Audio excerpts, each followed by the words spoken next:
Hello and welcome to Every Horror Movie on Netflix, the show where we watch, review, and discuss every horror movie on Netflix. I'm Chris, as always, here with Steven. Hey. And our friend Patrick is not here this week. He's on vacation. Where is he? He didn't even tell me. Miami. He is living the Will Smith experience this week. What does that mean? It means he's on Will Smith live in Miami? Well, before we get to that, let's introduce our replacement guest, very special guest, new guest, Christine. Hi, Christine. Hiyo. Hi. Christine and I have been friends since high school. Wow. A long time ago. It was a long time ago. We don't have to talk about it. But I thought she'd be a great guest. Well, she's actually married to one of our other guests. Should we talk about that? I don't think so. I don't think we should talk about that either. I think process of elimination. That's not why she's here, though. I think process of elimination, you might be able to figure out who that might be. But I thought you'd make a great guest because you are a writer. I am. And a fiction writer. Yes. And you primarily deal in young adult fiction, right? Young adult fantasy with strong romantic arcs, actually. Strong romantic Strong. arcs. How strong? How strong can it get for YA? What's the cutoff? It's getting real iffy out there nowadays. When do we cut away? Like, at what moment during the encounter? Now, officially, there's something called...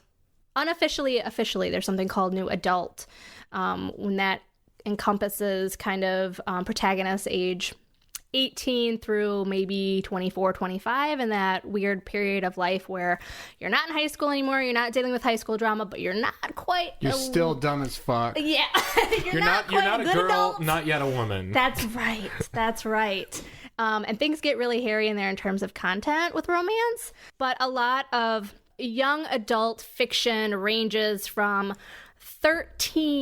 ages 13, like think of a 13-year-old girl and all, soccer tryouts and, that boy likes me and he gave me a note, to, almost gearing on high fantasy with multiple male love interests. Huh. Multiple male love interests. All right. I need to start reading YA, apparently. Yes. Sarah J. Maas is an author that's pretty controversial in the YA world. She writes fantasy. She actually, one of her series is a Beauty and the Beast retelling, and it's got some really questionable sex scenes in there. And when I say sex scenes, I mean like sex scenes. Bestiality. No mas. No mas. That's kind of a tangent, but... yeah, strong romantic arcs in what I write. So let's talk about horror. You're on a horror show. Yeah. I hope that's not news to you. I know you have some experience with horror because you and I saw Insidious in the theater. Oh, Yes. wow. Yeah. That was a pivotal, seminal film for Chris. Yeah. Our relationship really took off from that point. Yeah, and It got strong. It did. that was great. I don't know if I ever would have even seen Insidious if not for our random trip to the Really? movie So you're theater. responsible for like the Chris that I know and love. Yes. In a pretty big way. Yes. Yes, I guess I am. But beyond that, do you consider yourself a horror fan? I like horror. It's not my favorite genre, but I do like the occasional really good movie. One of my favorite horror movies is The Orphanage. Yeah. You guys have ever heard of that? That's a great one. Not gonna pronounce it in Spanish because I believe it's a Spanish I think movie? so, yeah. Yeah. Del Toro produced it, right? I think so. I can't watch it anymore because I have 2 little boys. Mm-hmm. That'll do it. But it is my absolute favorite horror movie. So I highly recommend, if you do have little children, just maybe don't watch it. Or watch it and try not to think about your kids. I'm glad you mentioned that. I've been so we have this spoop group where we watch horror movies. Not Chris because he's unwilling to come. Yeah. But I wanted to come up. I wanted to start doing a theme for it, and the last one I came up with was Children in Peril. Oh, but because it was like terrible. My thought is like it was like February, but it was at the end of the month. It was like post Valentine's Day and everybody's happy and married and has kids now already all of a sudden. And so let's watch movies where kids are not treated well or put in precarious situations. I would not have thought of The Orphanage, but I think if I finally do this, I might dig that one. And as one in there. Roger Ebert fans, we like to talk about the concept of children in peril. Yeah, he can't handle that. Yeah. But some of your writing has been featured in horror anthologies, Christine. Yeah, right? so way back in the day, and I don't even remember the year, but it's a long time ago. The very first thing I had published was a short story in a zombie anthology. And then after that, I had a couple flash fiction stories in another zombie anthology. So I guess I did technically dabble in the horror genre for a very short amount of time. But yeah, I remember there was a period where it seemed like all you were doing was writing zombie pieces. Yes. Yeah. I've grown out of that phase, but it was a fine phase to be in, and I do technically have some stuff out there on Amazon. So yeah, so if our I'm listeners excited to are check it out into, myself. if our listeners are in into the show notes. the zombie genre, yeah, check out the description on our episode here. Book of the Dead 5, Back to the Grave, and then Emails of the Dead, a zombie anthology. That's the good shit. That's what you need to buy to support our friend. You probably don't get residuals off of that, though. Goddamn thing. She doesn't get a goddamn thing. You just got a flat fee and that's it, right? That's it. That's all I got, and it was not very big at all. But that's fine because that was the first thing I had published, and it just felt good to stroke my ego a little bit. Well, so program note before we get into it, I have to announce that I adopted 2 cats recently. Oh, they're darling. And I'm thinking of that because we're recording in my apartment, and I can hear them scurrying around on the floors. Right now. And I don't think our listeners will be able to hear it, but cats are a thing now in Amon Studio South, and I love them. I adopted them largely because their names are Mulder and Scully. Oh, wait, so you didn't name them? I thought you named them. No. Oh, because I thought like that's like if Chris is going to get 2 cats, he's going to name them Mulder and Scully. This is obviously. perfect. So, I mean, that's the thing. The old school way of adopting cats is you go to the shelter, you walk up and down, you wait for one of the cats to grab you, and then you say, I'm taking this one home. That's how you know it's right for you. In this case, I saw them post a Facebook ad saying, hey, we have a bonded pair of cats. Please adopt them. Their names are Mulder and Scully. They're out of this world. And I said, that must be a sign that I'm supposed to adopt these cats. That's a sign, for sure. That's a much I more didn't even beautiful know story that. than I realized. It is. I might rename Mulder still. I don't know. Why? I feel it's too on the nose for me to have cats named Mulder and Scully. No. So No, it's Perfect. fucking perfect. Yeah. Yeah. don't know. What's wrong with you? Do you just feel like he doesn't live up to Fox Mulder? What if it changes my relationship with the show? What if I'm watching the show and I see Mulder and Scully? I'm like, oh, those are like my cats. I don't know. Lots to What think the fuck about. is wrong with you? that is interesting because my cat is obviously, as our listeners know at this point, named after a director. Yeah. And it makes me feel like kinder toward his bad. Most of his films are pretty bad, but it makes me feel kinder toward his like worse movies because I think of my cat with the same name, and it's like, oh, you failed, but you're so lovable. But he's not on screen, Right. You don't have to hear, and there's gonna be characters yelling Mulder, Scully on the TV. It's gonna confuse the hell out of my cats. Let's see. Let's watch some X-Files after the show. Well, you know what? It's fine. All right. So the movie we watched this week, I picked. It's called Polaroid. That's what we're going to be this is a good discussing. point, actually, to ask why you picked it. I'll tell you. But to segue from the cats, this may be the first movie that my cats have ever seen. Because I turned on the movie and they both like stared at the TV in a way that cats usually don't stare at the TV. Mm-hmm. And I realized they've been living in a shelter pretty much their whole life. There's no TV. Never seen a horror movie before. They've never either. seen a movie before. They've never seen a TV. And I'm not someone who has the TV on very often in my house. So I think this movie may be the first movie my cats ever saw. Wow. I would say they might be a little too young to watch a horror movie, but not this horror movie. Only 6 months. Only 6 months. The reason I picked this movie, I don't know. I mean, it has a good title, Polaroid. It seemed like an interesting basic, concept. yeah. It reminded me of, say, we talked about, you'll appreciate this library person that you are, Christine. I am a library person. A lot of our guests and hosts have been library people over the years. It reminded me of Goosebumps, Say Cheese and Die. but based on the Yes. synopsis. And I don't know. I was just like, okay, this is interesting. I think it was relatively new to Netflix when I picked it. And I just wanted to see. Now, here's what I'm confused about. There's a scene in this movie that I had seen in a trailer, and I don't know if when I saw it, if I saw it like, if this was marketed to be a theatrical release, or if I just saw it on like a Netflix commercial or what. But I did see this film advertised, because then there was a part in the movie where I'm like, oh, actually, I've seen this before. I have a weird memory of that too, something similar. And this movie did not come out in theaters in the U.S. It was, so the director, he made the Child's Play remake. Yeah. He made this before that. Before that, he made the short film Polaroid, which I have not seen. And then this just kept getting, I don't know what studio owned it, but it kept getting pushed back and pushed back and pushed back. After it was finished. And then it came out, I think, in the UK and Italy. You know what? I have a theory then. And then it just like unceremoniously dropped on Netflix. I think that this was made in 2017, maybe. Oh, really? Okay, well, here's my theory then. Because this movie is extremely similar to a movie that I did see in 2017 called Wish Upon. Mm-hmm. Yeah. Did you see that, Steven? I didn't see it, but it seems like it's got a very similar vibe. Extremely similar vibe. Was that a bomb? I don't know.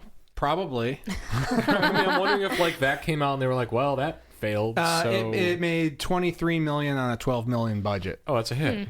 So, but I saw it at the Red Box. And yeah, and I mean, honestly, Wish Upon is so similar to this movie, but probably better. So I might say, if you're interested in seeing Polaroid, just watch Wish Upon. Wish Upon. Except Wish Upon is not on Netflix, so you would have to actually go out of your way and probably spend money to see it. And in that case, watch Polaroid. Because the difference between the two is not night and day. It's so similar. Very similar. I didn't look it up prior to this, but when I watched Polaroid, I thought it had a higher production value, and it seemed like something that could have easily come out in theaters. Like, it looked very familiar to me. I couldn't pinpoint any scenes that I had maybe seen before, seen in a trailer, but it just seemed very like stylistically like something that, you know, recent past. It looks good. Kind of thing. It looks great. The production values are good. The cinematography is good. It was shot in Nova Scotia, and it has a nice, it's wintry, and it feels very good. I mean, I've got some...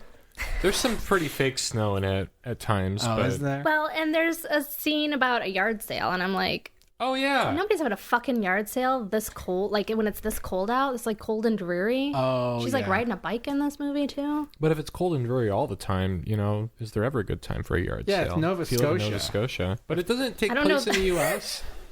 I think it does take place in the We need to US. research the yard sale habits of Nova Scotians. Nova Scotians. Nova Scotians. Well, they have wharf sales in Nova Scotia. But there's for as high production values as it is, though, it doesn't have any name actors, with the exception of Mitch Pileggi, one of my favorites, better known as Walter Skinner on the X-Files. Yeah. Who shows up as the town sheriff. But I didn't even realize that was him while I was watching it. But yeah, kind of conspicuously, because Wish Upon had like Ryan Philippe in it. It had some. Is it Philippe or Felipe? Philippi. Philippi? Philippi. Didn't know Ryan that. Philippi. Huh. Didn't know that. He's really short in real life, by the way. I saw him in real life. I touched him, actually. When did you do that? Him? Did he consent to this? Why'd you touch him? He's like a WWE fan. Oh, so you saw him at He's very short. Like, I know wrestlers are generally really tall and big anyway, but he's very short. I met Hayden Christensen in my uncle's backyard once, and he was also very, very... So I think of them as similar, because they had like the similar curly hair thing going on. He's like Danny DeVito size. He's tiny. What was he doing in your backyard? He was shooting the movie Looper. Oh, hell yeah. What? Yeah. That's crazy. Just hanging out in the yard? He was pouring a Yingling. He was killing Yinglings. They were shooting on, and I met director Doug Lyman or Lehman, however you pronounce it. He's a fucking asshole, and he tried to squash my dreams. I'll never Jumper, not forgive Looper. it. Oh, Jumper. I'm sorry, Looper. Yeah. Looper's a good movie. Yeah, I knew what you were saying, but I put Jumper, it together wrong. fucking Jumper with Samuel L. Jackson. Yeah. Anyway, and so they were shooting on. My uncle lives in the house he grew up in, which is on the very tip of Stony Point Peninsula, the very last house, and it was like a really bad winter, and the ice was like creating like mountains. It was like crashing into itself. Oh, is this like the scene where and they were jump trying to shoot in like Antarctica or something? Right. Wow. And Hayden Christensen, I just like walked right by him, and he was pouring. He had like a milk jug of like oil that he was pouring all over himself so that he would look wet without actually being like soaking I wish wet. I knew you. I wish you could have called me and had me come over ASAP. I didn't interact with him at all. I was just like, why is he rubbing his Body with oil. clothed body with Oh, oil? it was clothed. It Never was mind. clothed. Yeah, he was wearing like a trench coat or something, and he's just like lathering himself up. That was my brush with fame. Oh. Another short person from Hollywood. What the fuck were we talking about? We talk about the production values of Polaroid, but I don't know. I don't know if there's much else to say about that. So here's basically your premise. It actually surprisingly was not as much Say Cheese and Die as I thought it might be. I actually meant to reread Say Cheese and Die for this episode, but I didn't. Doesn't matter. Goosebumps is not relevant in 2020 anymore. Do people still check out Goosebumps? They do. But you know what they're really into now? Oh, Jonathan Rand, who is a local Michigan author. Michigan Chillers. Yeah. I mean, and I don't know. I guess maybe that's just a Michigan thing. But I mean, I work at a Michigan library. Those books are only released in Michigan as Michigan Chillers?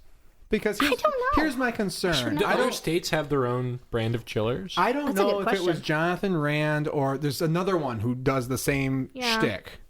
I read one of those. Not that I survived. No. Okay. But I read one of those books. It was like Dinosaurs in Detroit was the name of it. So I guess I could look it up and see What who a it concept. was. But the same kind of thing, right? But Yeah. I looked through this book and it seemed like they just did like a mail merge to replace the name of the city and like a few token street names and stuff. Like when you talk about dinosaurs in Detroit, I'm familiar with the geography of Detroit. I want to see action up and down Woodward. Dinosaur action. I want to see dinosaurs on the queue line. Yes, dinosaur. Yeah, the Quetzalcoatl. No, Quetzalcoatl. I don't know. Queue serpent. I don't know. But instead it was like, oh yeah, he was in the park in his Detroit Lions sweatshirt, and they saw a dinosaur or something. Like it was, this book. all the geography, all the situations were very generic, and I was like, did they just release this everywhere? Oh, they might. They might. Anyway, I don't know. so I should probably know there that. might be a lane for a horror author like myself to make spooky stories that take place in Michigan, and it's like Cat Person. You can go to Ann Arbor and read Cat Person, and you know where everything was. That's 2 days in a row that Cat Person has come up in conversation. What the fuck? What the fuck is Cat Person? It was a New Yorker fiction piece about bad online dating, and I don't think it said that it took place in Ann Arbor, but the author It did not. But you could tell. I read this. I was like, I know this is the 8-Ball. The like this is definitely the 8-Ball. The author was from Ann Arbor and used like not at all veiled, very specific references to businesses in Ann Arbor. All right. And somehow scored a 7-figure book deal from that short story. It was a great article. And I read another one for pieces, and it was pretty I thought good it was too. Terrible. Well, this isn't every Every New Yorker story in the New Yorker. Every piece of prose in the New Yorker. That would be a fascinating podcast, though. But yeah, Polaroid. So basically, it's the story you've all heard before. Young girl, high school girl, finds an antique Polaroid camera. Unfortunately, it's haunted, and every time she takes a picture of somebody, a ghost appears in the background of the photo, and then the person meets a horrible death. They set that premise up real quick, and then basically our hero accidentally, semi-intentionally, takes a picture of literally all her friends, including herself. And so the clock is ticking for them to solve the mystery and figure out what's going on before they all die. That's it. It's pretty simple. I mean, there's some twists and turns toward the end, which we're obviously not going to get into until the spoiler room. Yeah. But for the most part, it's a pretty by the numbers, like teenage urban legend sort of thing. But I'm just cutter. like, I don't know. This movie didn't get released like theatrically.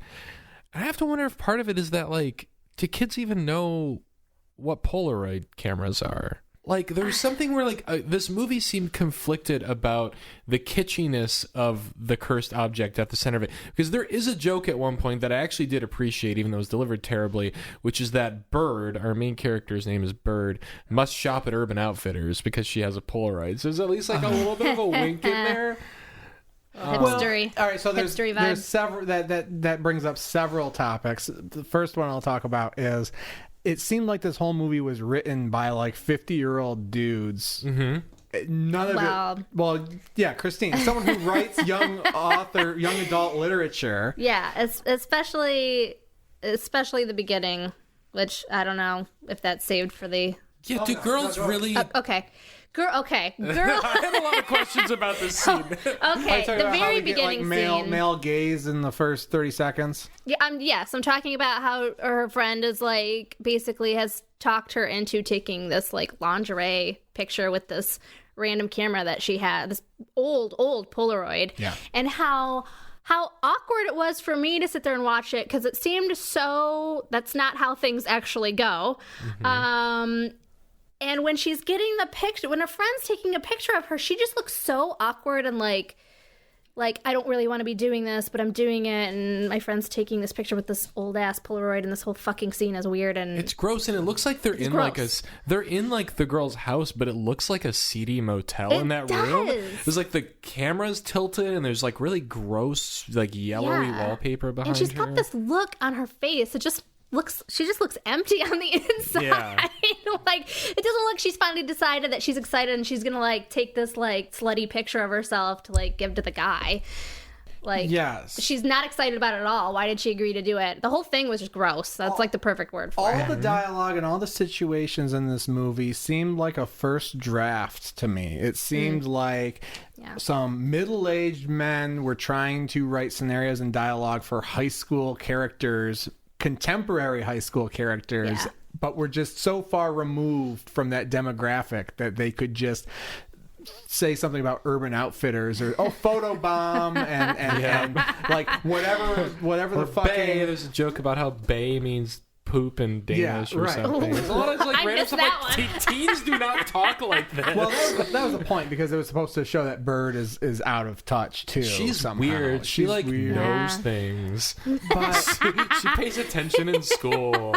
And she wears a scarf, and for some reason they have a huge problem with that. I don't understand that. None of it felt genuine. You know what, though? Shout out to, if you remember in high school, Chris. Yeah. The girl who wore the cat ears. Oh, yeah, cat ears girl. Yeah, and then Is that literally what you called her? Listen. So originally, while I was watching this movie, I'm like, fucking scarf girl. This is the stupidest thing I've ever heard. Nobody would just call somebody scarf girl because she wears a scarf. Well, yeah, they would. And then I'm like, it's been done. I did it. We did it. We did it. We called her cat ear girl because she just wore cat ears every single day. There was also jean skirt girl. Don't know if she's a Mennonite or not, but she wore a jean skirt every day. Yeah. A long jean skirt with buttons down the front. Yeah. Well, okay, so I did write down a note in this, and I'm glad you told me that little story because I guess like kids really are that mean and stupid that they'll single someone out but not make the effort to come up with a clever nickname. Yeah. Because there's the term camera girl is also used in this too. There's scarf girl and there's camera girl. Yeah. I mean, teens and are I just really wrote stupid. down like this school, like they must not be teaching these kids to think outside the box. Like, they didn't really teach us at our school either, to be fair. Well, look, let's get down to the nitty gritty here because really what we're talking about is just around the edges of the central problem I had with this movie is that there's all sorts of ideas introduced that could have been interesting and they amount to nothing. Are you saying? I think I see where you're going with this, Chris. Are you saying this movie is a tad underdeveloped? Yes. So yeah, and so like that's a good point. Like all right, so we have our main character Bird, and she's a bit of a misfit. Why is she a misfit? We don't really know. We know she wears a scarf to hide a big scar on her neck, which she got in an accident, and people make fun of her for the scarf. And so it's like, okay, this is interesting. What would they say about the scar? I can't even imagine. Scar girl. They would just drop the F and call her Scar Girl. Yeah.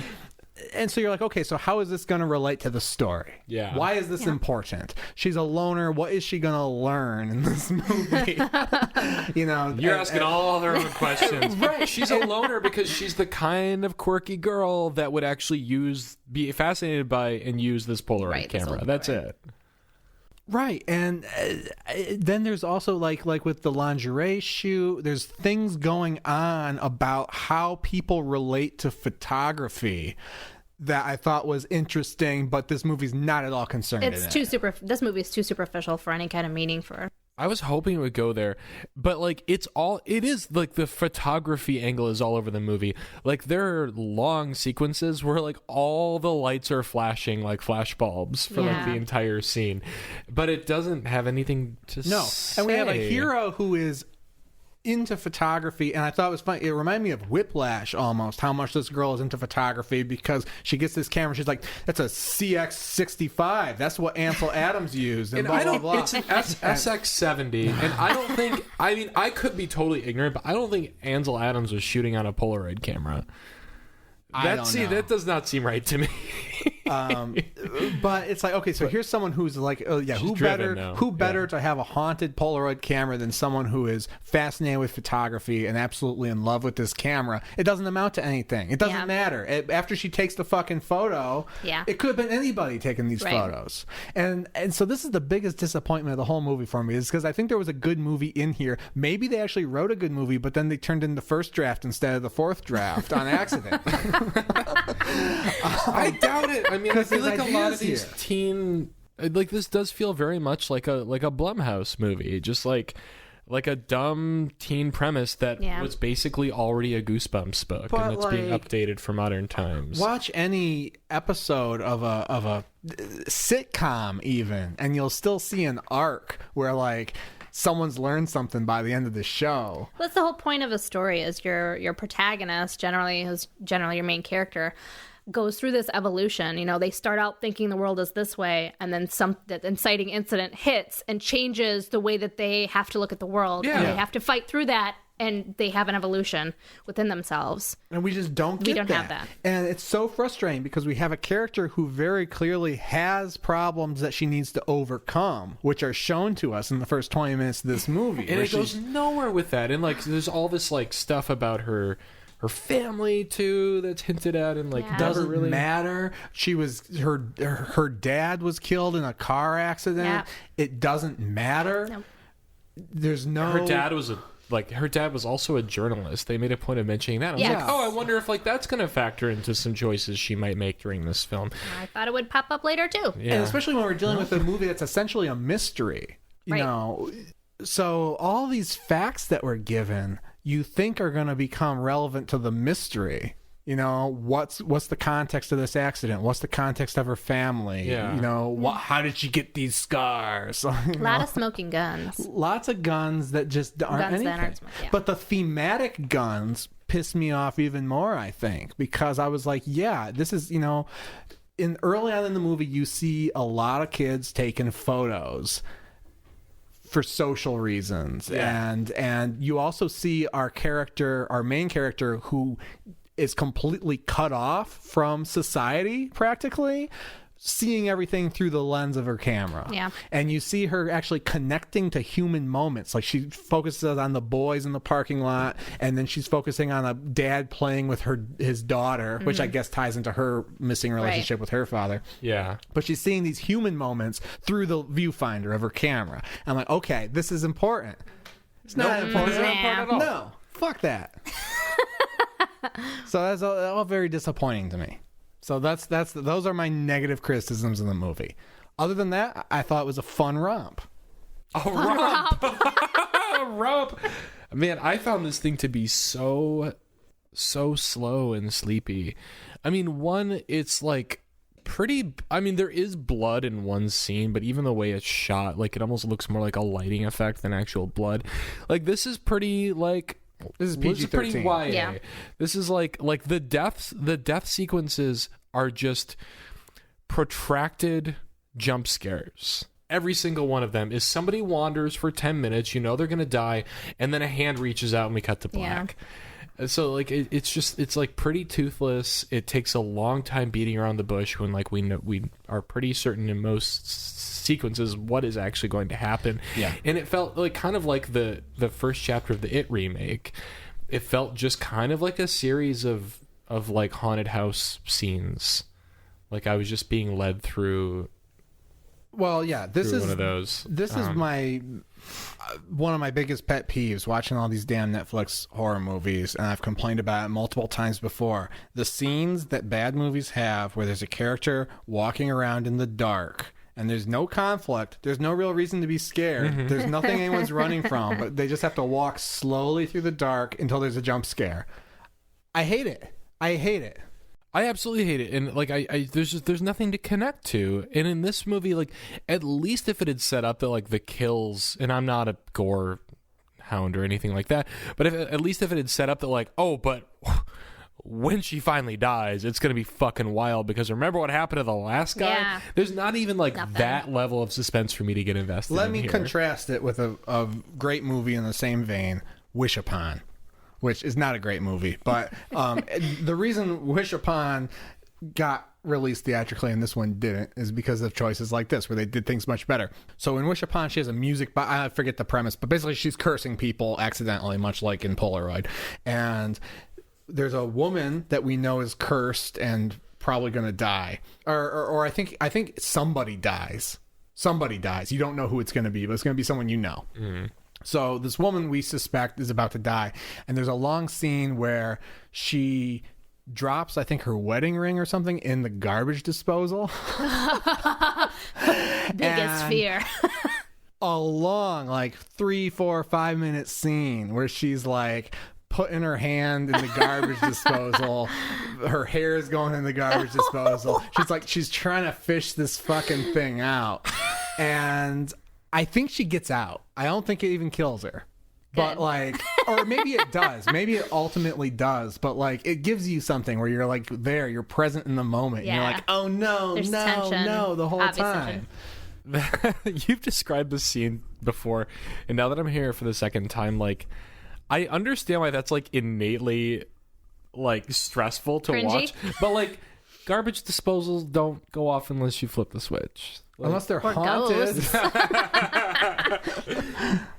Not all of us live in non-haunted houses. well, mine is fairly non-haunted. I actually, fun quick story. I actually dropped I was doing the dishes and I had a bunch of whiskey stones in my sink, and one of them got into the garbage disposal, which is like horrible because it's a fucking stone. Right. Like you can't use. I got it out. Oh yeah. I got see. it out with pliers. No. I don't fucking put my hand in the garbage disposal. I call Gregory. He can put his hand in there. Hey, there's something stuck in this thing. Get it out. I don't know what it is. I don't mess with that, just in case we have ghosts, and then Yeah. they show themselves, when my hand's in the garbage Because disposal. that would be the moment you That's find right, out. exactly. Right? Yeah. Okay. I'm I not get it. stupid. But I think you need something where there's a problem to be solved, maybe, or you have at least clear rules on how people are going to die. Well, and these Yeah. characters are just so empty too that like I wasn't invested in any of them to Yeah. begin with. And even when we start to learn more, because the ghost that's killing them is so, what's the word I'm looking for? I don't know. There's a lot of ways you could describe this Yes. ghost. Nebulous. That's the Okay. word I'm looking for. I'm glad you found it. The ghost is so nebulous that you don't know how to relate to this thing. You don't know how to relate to the threat. Basically, it just kind of scares you until it kills you. And then Yeah. that's it. And then even when they start to learn some things, like they're like, oh, actually, you know what? It's sensitive to light. It's sensitive to heat. It's kind of like a photograph. They don't really use that information for anything. Like there's a scene where there's a character in a jail cell, and I'm like, are they just going to kill him? Because this would be the most boring scene ever. Right. Well, yeah, they do just kill him. But I was like, what if there's like a radiator or something in the cell, and he's trying to Right, what if he Utilize comes that. up with a way to escape? Because you think he's dead to rights. He's locked in a Right. fucking cell, and the ghost is at the door. Instead What of if he finds a way to escape? Right. The only thing that stops him in this movie is running water, like hot water. Hot Yeah. water. Yep. That's it. Like we get this information, which I thought was like, I mean, it's kind of ingenious, but also really deeply stupid that like the ghost behaves like a photograph. Like it's got to be dark. It can't be too warm though. I thought that was an interesting idea. He's a particular ghost. He's very particular. He will only Goldilocks ghost. He will only be exposed perfectly. I had no problem with that, like with that premise. I just thought didn't amount to anything. It didn't, because that gives you so many opportunities for like interesting ways for characters to like get away from the ghost or injure him. Well, and most of the ways that they kept away from the ghost was they played keep away with the pictures. So, Yeah, because they learned that, if you're cursed, but you take a picture of Steven, then Steven's cursed. Put you in a queue. Yeah, right. It's a queue. It's like It Follows. It's just like It Follows. It probably stole the idea from It Follows. Oh my God. Can we go on we don't do a lot of crazy tangents like this on the show, but I wanted to mention this earlier. We did a whole episode on It Follows already. We did an episode on It Follows, about it. but we have not talked about his follow-up movie, Under the Silver Lake, which I watched last week when I was sick. It's fucking wild. It is wild. It is almost 3 hours long. It's a combination of Inherent Vice, The Big Lebowski, and I don't even know. Just answer me this question. Yeah. Well, having seen both these movies, do you think David Gordon Robert Mitchell has do you think he has issues with women?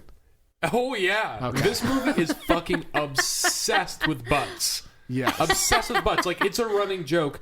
Like, I don't even know if it's a joke. And our main character, played by Andrew Garfield, is like insatiably horny. I mean, there are so many sequences of just him spying on women just being themselves, happening to look sexy, and him like jerking off to them. It's a weird movie. I don't want to say that it's problematic because I'm not sure yet, because I feel like, I mean, ultimately, I didn't take anything away from it, but it seems like it's so over the top that he must be trying to make some kind of statement about I don't know. I suspect that may be who he is. It may be, but I will tell you, like, this movie is like butt central, if that's what you're into. There were so many close-ups. Write that down, guys. Butts. Butt central. But there are some like really fucking creepy sequences in it. There's it's like Southland Tales. It hits Southland Tales for sure. I don't know what that is either. Yeah, Southland Tales from the director Donnie Darko. He decided to make like a meta. We know sort Donnie of musical. Yeah. After that, it was a huge bomb. The Rock was in it, and Justin Timberlake.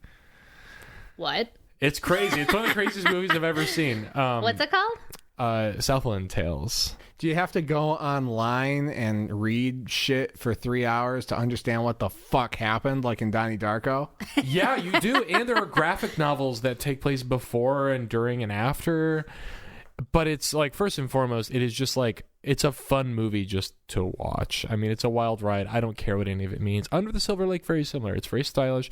There are a couple of scenes in it that are among the creepiest horror sequences I've ever seen, but it's not a horror movie.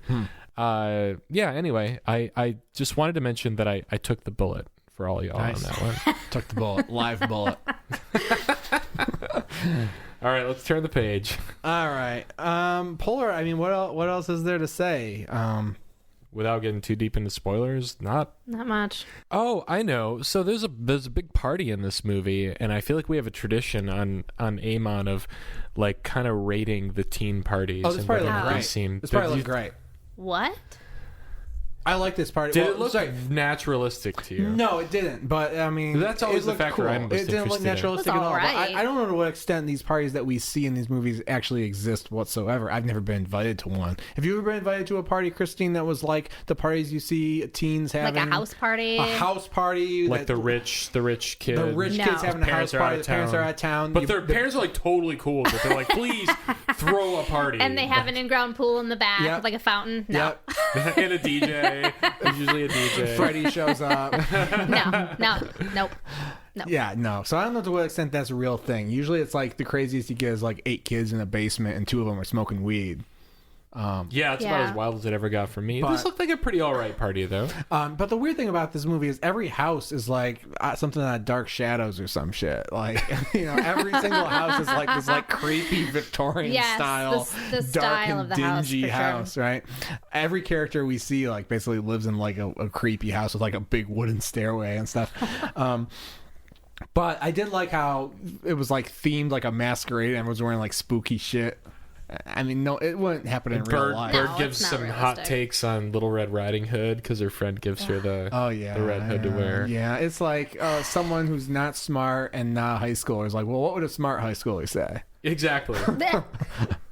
Like, just this is the kind of script. catfished by a wolf. All you need to do is like is have some kids read this script or somebody and just punch it up a little bit and it's fine. I guarantee you go to any high school and find like 2 or 3 kids who could make this a better movie. Yes, For based sure. on what's available there. they should have just mumblecored it with the high school kids.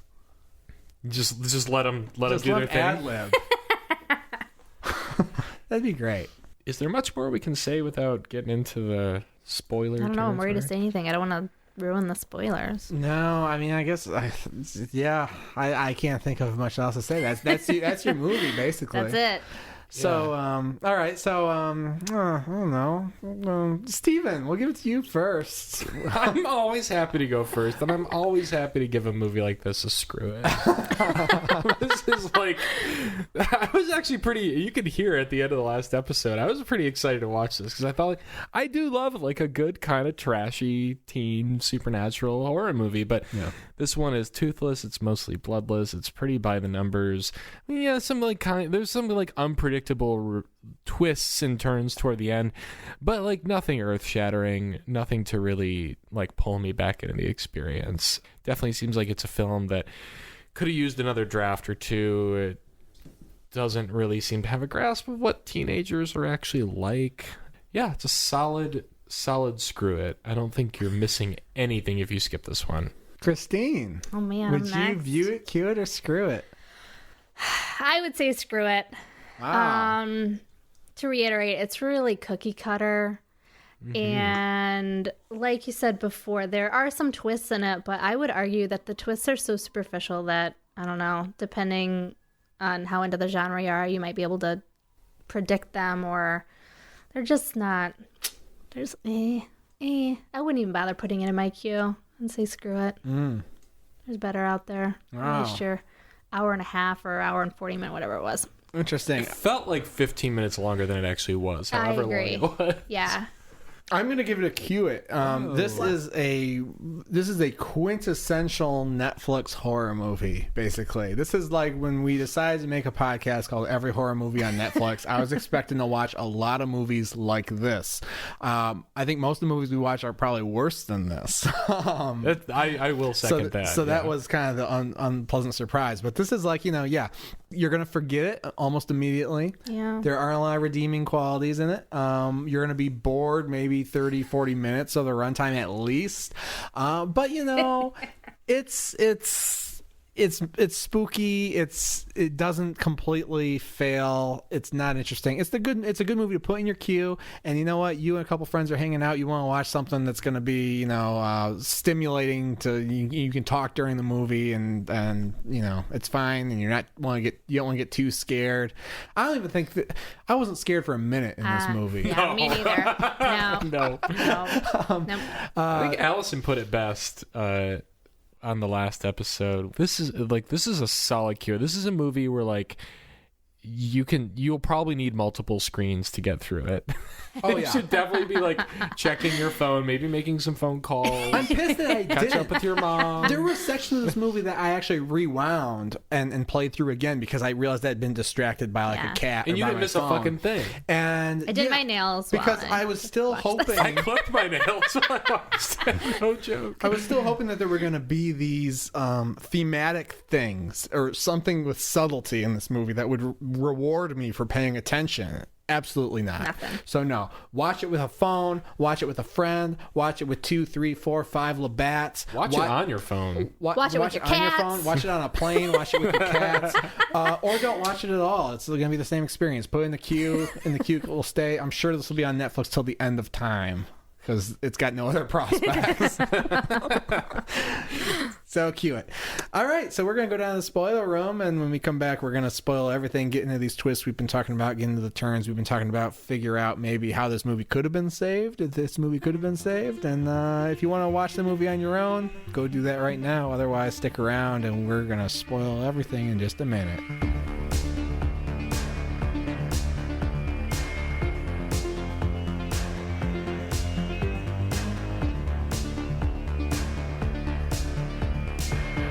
Welcome back to Every Horror Movie on Netflix. We're here in the spoiler room. So what the hell happens in this movie? Well, it's so convoluted, actually, now that I think back on it. There are some twists and there are some turns, but what we are led to believe for a while is that the ghost is actually, he was a child murderer. A child killer. Child killer. A photography It was his teacher. camera. He took pictures of the victims with his camera. Yeah.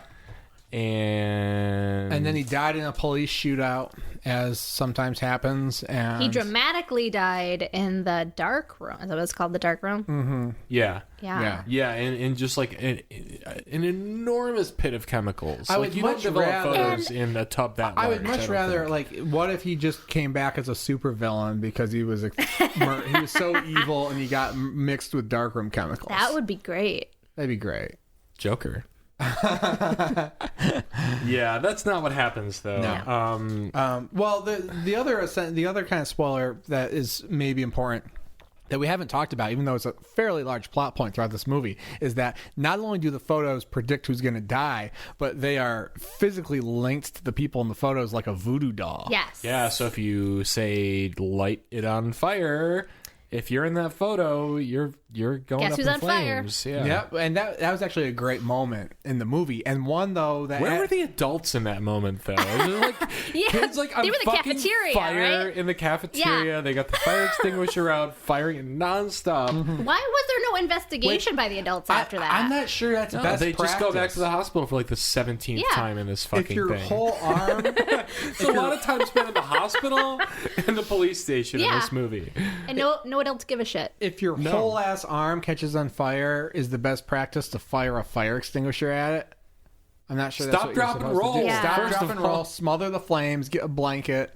I don't know. No one in this movie knows anything about fire safety. But yeah, so that's the thing. Like, you know, if you burn the picture, if you burn the Polaroid, If you stab, if you stab, The Polaroid. you crumple it, you do anything, it affects the real life people. But then the when it's over, the photograph will heal back to how it was, so you can do it again and again.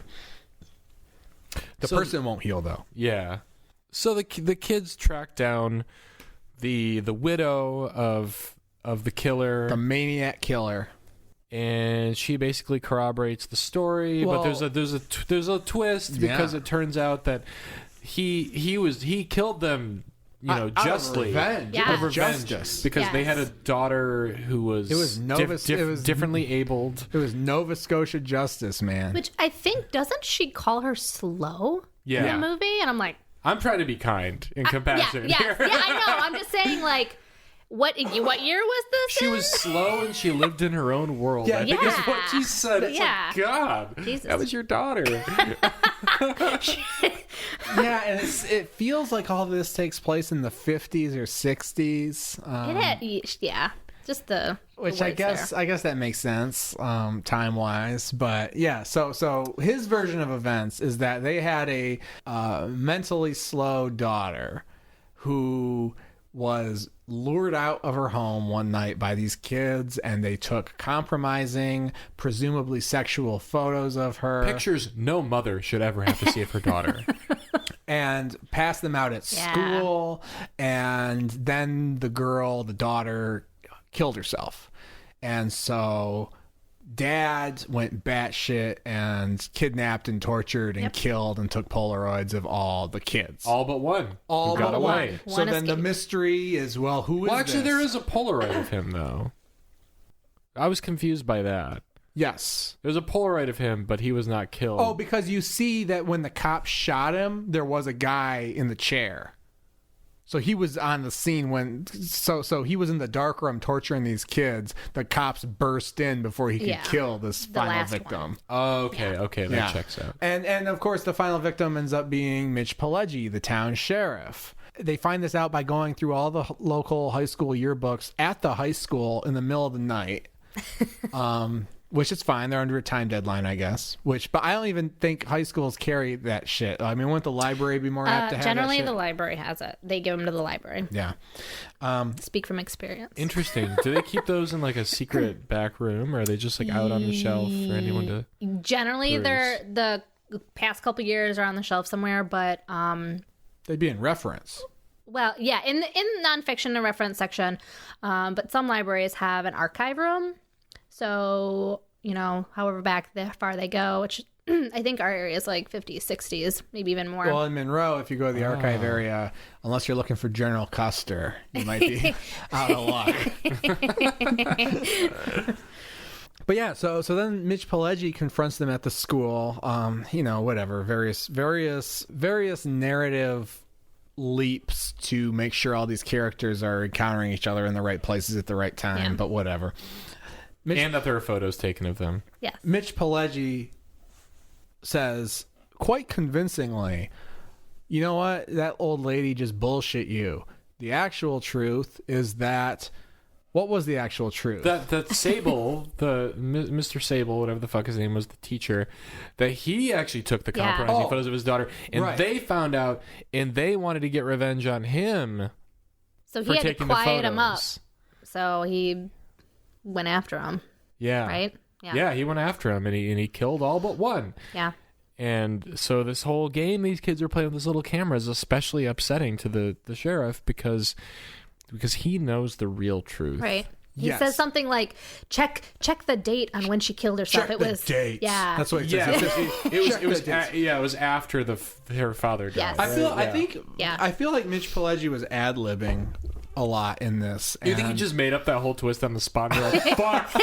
All right, well, I gotta we roll need to do with that. something different here. It's getting a little dry. I don't think he did that, but knowing Mitch Pileggi from the X-Files, his character seemed more vivid and more in line with what you see of him on the X-Files than I would expect based on how the rest of this movie is written. Like, I don't think the writing was strong enough to give him some of the lines and some of the phrasing that he does. I don't know. Like, I like the part where the one friend goes to jail because he's in the lunchroom and he smacks like the liaison officer. Oh, yeah. Or no, he's in the hospital and he smacks a cop. And later on, Mitch Pileggi is like, he hit one of my guys or something. Like, my guys. Yeah, I'm not just going to let him go. I don't know. I don't know. Maybe I'm just giving him too much credit. But, he does say check the dates. Now, the interesting thing is that we never find out, really, which version of the story is true. And I kind of like that. Yeah, I guess so. I guess we never really... We assume... This movie is so shallow that I just took everything at face value. Yeah. I believe that was the final truth. Yeah. You're probably right to do that. And I don't know what else they could have done because I don't really need to see another scene where they go back to the library and check the dates. But I did think it was kind of cool that that's just kind of brought up and that the kids through the climax of the movie don't really know like what the truth is of the horror they're fighting. And I was like, I wonder, again, I was trying so hard to pull a theme out of this movie. Nothing. I was like, maybe that says something about where kids are at these days, and not knowing what's true and hearing conflicting narratives about stuff and not knowing what to trust or who to trust or what institutions to trust. No. Okay. No. Now I remember. Nothing. Now I remember where Camera Girl comes from. It was the daughter of the killer, or not the. Yeah. I mean, yeah. So I guess he's the killer. Either way the story goes. Yeah. But she was obsessed with the camera. That was like her like fixation. Oh, yes. And so she was called Camera Girl at the same high school where Bird was called Scarf Girl. Yeah. Yeah, because the camera was actually hers. It wasn't, they thought it was the dad's because of the initials on the camera. But then it turns out to be his daughter's camera. feel like we're missing part of that twist, the second twist, but I forget. I don't think so. I think that's it. But why are the dad's initials on the camera? Much. They never explain that. What? Explain what? Why the dad's initials are on the camera and not the girls. It is the girls. It is hers. Oh. Yeah. It's like, is it Raymond James Sable or is it Ramona Jane Sable or something like that? Well, when the grandma opens the door, they have the same initials. Oh, my fucking She's God. like, you know, the protagonist Bird is like, I have your husband's camera, and she's like, Get the fuck out. Or she's like, no, and then she says her daughter's name, and then the next scene I think is them coming into the house or being in the Airtight. house. This movie is airtight. Oh god. So what's their final plan to fuck this ghost up and save their friends and save themselves?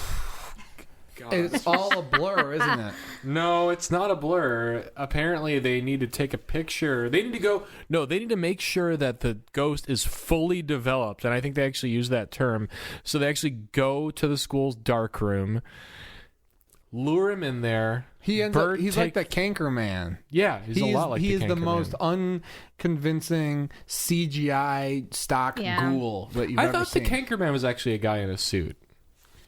This might be an actual guy in a suit at some points because he's actually credited. There's one shot where I could tell it was actually a suit, but for the most part, it's like really like it looks like it's like a photograph coming out of like a chemical bath. Yeah. There's like waves around So him. I appreciate the effort in trying to design him. It looks like shit, don't get me wrong. Yeah. I'm just saying what I think they were going for. The fact that they actually cared to put some deliberate design into what he looks like is interesting. And I don't know if you guys noticed that wheezing that he does. Yeah.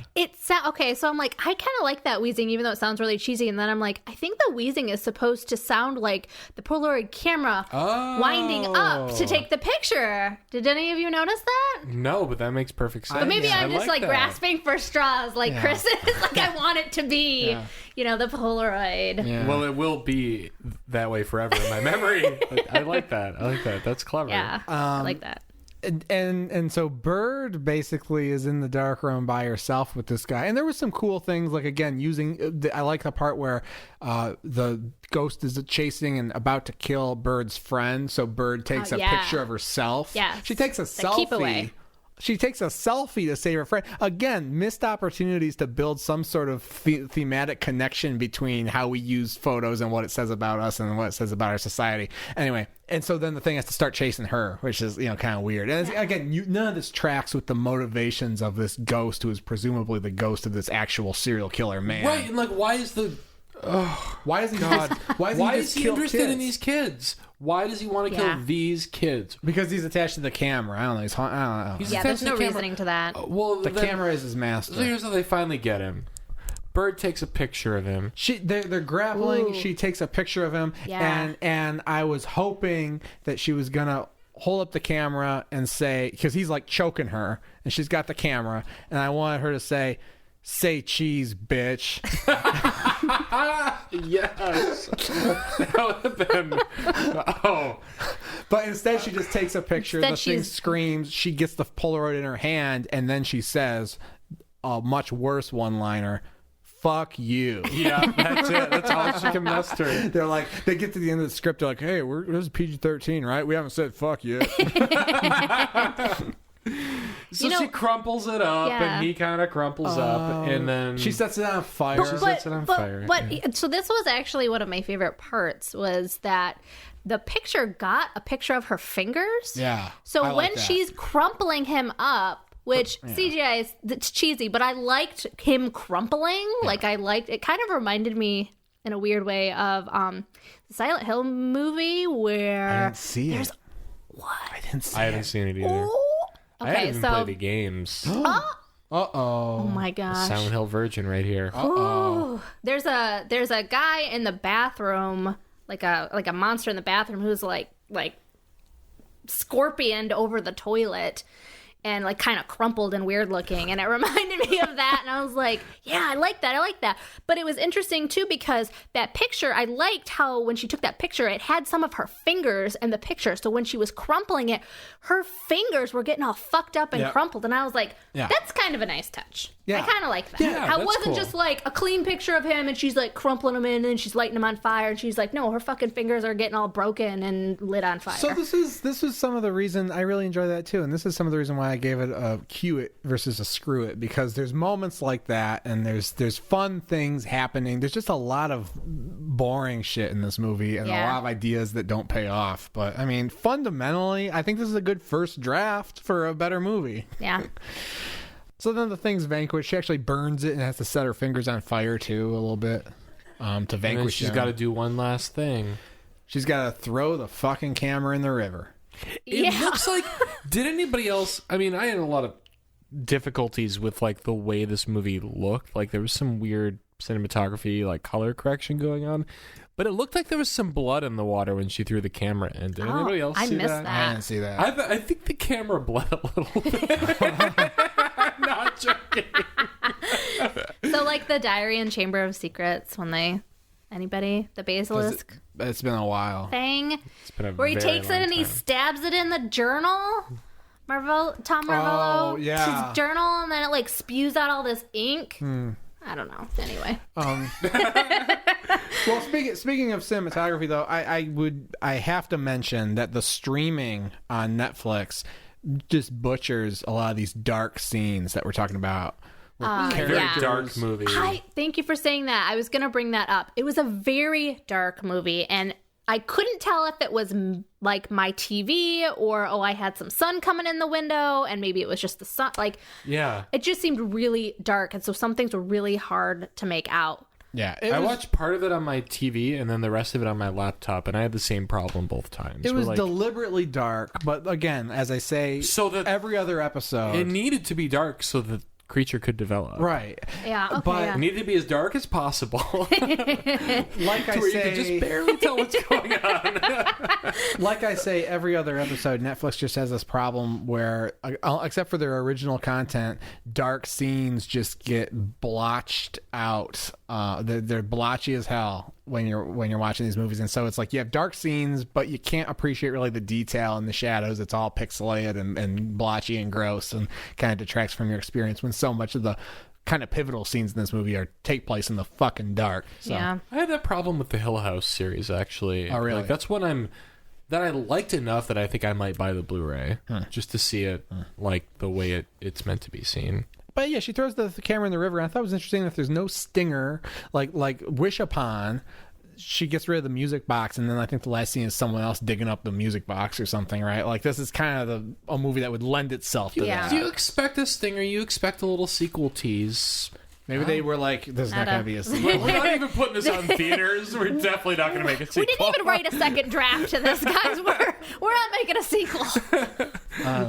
But It's like, we got to call halfway through that they want the director for Child's Play, so just But finish again, it. what does it mean? Because it's like, really, Bird has no connection to this camera, so of course, like, why shouldn't she throw it in the river earlier? Like I don't know. Again, just me wanting more, me wanting a theme, me wanting some of this shit to be developed more, to where her being the photography nerd that she is, and who actually was really excited and loved this camera, has to get rid of this camera. I want it to mean something a little more than it did, where it was just like, here's a scene to show you what happens to the camera, and then that's all it is. Yeah, it has nothing to do with the character. It's just all I right, wish the camera's- like a good twist would be her like keeping the camera, or like Yes, because she is into photography. And she's that weird scarf girl. Yeah. Yes. Where she should like Maybe. She gets on she gets on eBay and she finds a non-cursed cartridge of film.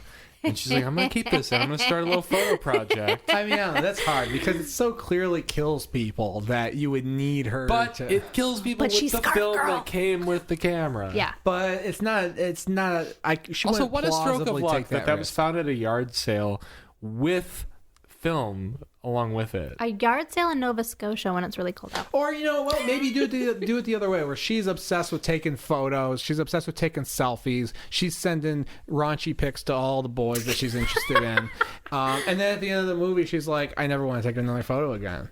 Yeah. I'm going to actually, I'm going off the grid. next time I go to a party, I'm actually going to take it in with my five senses and not through a viewfinder. That's right. And that's the whole arc, maybe. I don't know. You know, another missed opportunity. I was just looking back at my notes, like grasping at straws for something to talk about.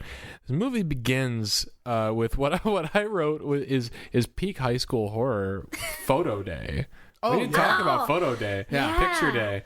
Yeah. That was like, I fucking hated picture day. And that's where I like really got hope, like, oh, this movie's going to say something about the way that we capture memories and who we were at a certain age. Yep. If only. I actually really love that Can scene. you imagine how good this movie would be? And it wouldn't take much. They could even keep the shitty stuff. They could keep them pawing through the dark, all that stuff. But if they had just made a theme out of all this stuff that was right in front of them. I know. Ugh.